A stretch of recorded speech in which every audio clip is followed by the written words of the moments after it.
إذا سمعت أبوك راح يتزوج على أمك شو تسوي؟ إذا سمعت أبو شنو ردة فعلك؟ ردة فعلي عادي.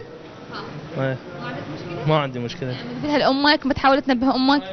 مشاكل بيناتهم يعني يحلوها. ما اسوي شيء. بسوي له شيء؟ ما اسوي شيء. ما بارك له. ولا تقوليها لأمك تحاولين إن تنصحين أمك؟ لا بس يعني نتعاون نسوي خطة جهنمية كيدهن عظيم. اشوفك كذا شلون يصير. يريد هذا الحشي المضبوط. بعد هذا المضبوط. يعني المهم مسوين خطة عليه. إيه اكيد. العشان. أقتله. اي. يسوي له خطة. اي. خطة واقتله. انت حسيتي على ابوك شيء عنده عبالك مثل العلاقة ويا بنية؟ يسويها. ما يسويها. ابد. عمره؟ والله ما ادري بالاربعينات. ما يسويها والله. يحب يموت عليها. اي والله. إذا هو رايد هالشي عادي. بس مانعين؟ لا عادي.